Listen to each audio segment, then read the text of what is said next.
Well, good afternoon. Thanks for staying until the bitter end. My name is Anita D'Amico. I'm not Ken Prole, who was listed in the proceedings. I work for a small business in Northport, New York called Applied Visions. And I run the Secure Decisions Division. And I want to tell you a little bit about our company, because I think that if anybody who's involved in research would be interested in this. We engage, and particularly my division, the Secure Decisions Division, engages in what I call entrepreneurial R&D. We do R&D for money. And what we do is my area is mostly in the area of computer network defense and in visualization. And we go after R&D contracts to develop new technologies that we then try and commercialize. So we're not in the basic research area, we're in applied research. Most of our work is funded by the Department of Defense, the intelligence community, and the Department of Homeland Security. There are about 35 people. My division, which again is mostly computer network defense and visualization, we probably have about 15, 20 people in my division. We do have internships. In fact, we have quite a few Stony Brook undergraduate interns, and we hire PhDs. So that's my little infomercial for Applied Visions.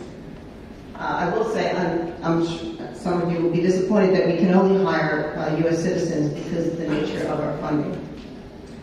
So what I'm going to talk about today is a project that we are working on in the area of visualizing wireless discovery.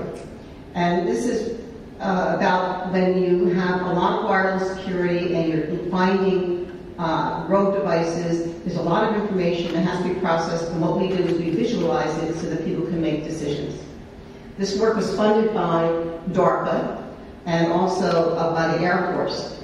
And actually the work started out trying to track small unit operations. So I was interested in the force tracking, because what the government originally wanted to do was when they send a special ops force into some area, they're carrying laptops, carrying wireless devices.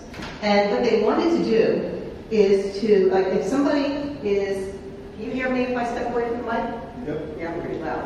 My husband says anyway.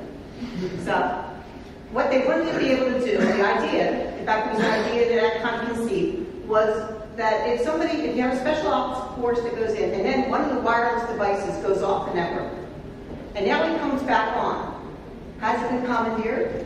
Is it the same device? This related to the man-port terminal, right? And how would you know whether it's the same person? Well, one of the ways that you would be able to infer that is to look at the behavior. Is that wireless device, when it comes back on, communicating with the same entities that it was communicating with before? Is it coming on with the same timing? Is it performing the same mission? Or has it been commandeered? So that's how the project started. But our government sponsors said, why don't you try, literally they said this, why don't you try and make some money off of this and change it into more commercial wireless security? So you're going to see some of the results of that today. The program that the name of the program is Meerkat. Anybody watch Meerkat and Animal? Yeah, it's great. If you haven't watched the Animal Planet. What meerkats do is they burrow underground, and then they suddenly will pop up. And they seem to pop up in random places. But if you know the social network, if you know what's happening underground and who they've been communicating with, then you could probably predict where they're going to pop up. So that was one of the reasons we called it Meerkat. And the other was because of a particular sensor named Flying Squirrel, which I'll talk about in a minute. So Meerkat is a visualization system that is used to analyze a lot of data. And if you go to our website, securedecisions.com, you'll see that what we do, our sweet spot, is making sense of other people's data. You collect it, we make sense of it. So Meerkat is this visualization system that will help you make decisions. It will help you identify the threats from wireless devices to your wireless network, and it will help you understand risks that are to your wireless devices. We're using coordinated visualizations, coordinated views. What that means is that if you have about 5 different ways of showing something, that if you highlight in one view, it'll highlight in the other. If you filter in one view, it'll filter in the other. And the things that we're visualizing are the location of the wireless devices, their security state, their behavior, like are they moving, are they stationary, do they pop up and down over time, their mission. These are the kinds of things that we're visualizing. We designed it for experts, and now what we're trying to do is dumb it down, which actually is much, as engineers you probably understand this, it's much easier to design something for an expert than it is to design something for somebody who doesn't understand what the system is supposed to do. And so that's where we are right now. We designed it, the use case for our original design was that there are people, and mostly Marines, whose job it is to go onto military bases. They drive around, they do war drives, and they try and pick up wireless emitters that are unauthorized. And then they find out who it is. It's usually a soldier in some barracks who has some unauthorized wireless Linksys router, and they go and they knock on the door and they say, hand it over. And so that's what the original use case is. And then, of course, there are other people who will use that same information to actually penetrate through that soldier's Linksys router into the military network. So the types of data that we're dealing with, there are 2 types. The first is, well, actually 3 types. The first is wireless discovery, and the second is WIDS, and then the third is packet data that you can collect when you do this wireless discovery. So let's talk about the targeted data source for wireless discovery, the war drive. This is typically done in a fairly large area. It could be a military base, it could be a pharmaceutical company, it could be a shopping mall. We've done a war drive with Stony Brook. And what you do is you drive around, you find where all the wireless devices are, and if it's your job to get rid of the unauthorized ones, then what you usually have is a list of authorized ones, and then you compare. So if you're in a military base, you say, this guy's authorized, this one isn't. And the other thing that you can do is, even if you find somebody who is authorized, they may be not compliant to policy. So they may be running at weapon encryption instead of WPA, or they may be running unencrypted when they should be encrypted. They may be using a channel that's unauthorized. So these are the kinds of things that you look for. Now we get to why we call it flying squirrel.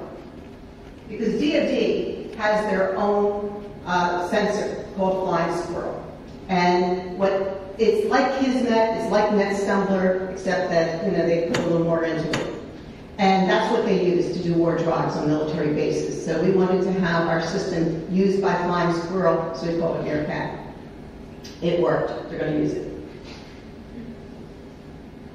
The second type of information is WIDS, wireless intrusion detection. And this is where you have a fairly confined area, constrained area. You have pre-positioned sensors. And what you're trying to do is find out if anybody's intruding into your wireless network. And this could be any place. It could be, like I said, a pharmaceutical company. It could be, most financial companies don't have wireless networks that they know of. But you want to see if somebody's coming in. And in this case, you want to do real-time in-building monitoring. So you want to track where something is going. And we've also modified Meerkat to do in-building tracking.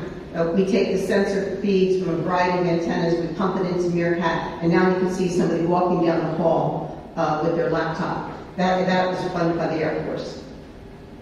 And what we're looking for are commercial partners that they can bring Meerkat in. So if there's anybody here from Aruba or from for somebody else who's at Meru, actually maybe probably not appropriate for Meru, we'd be happy to talk to you. Okay, so the problem is that most people who are defending a network don't understand what they're looking at when they get the wireless data. They got a lot of stuff. They're trying to figure out whether something is compliant to policy. They're trying to find vulnerabilities. And what they have is a whole bunch of stuff like this. And if you have, we did a war drive in Stony Brook, and we picked up about 1,000 devices, and that was without going into the dormitory, just like one circle around. We've done a local shopping mall. We've got about 250 to 300 devices. So go into a big military base or into a corporate campus, and you're going to find a lot of stuff. And what you're looking for is patterns over time.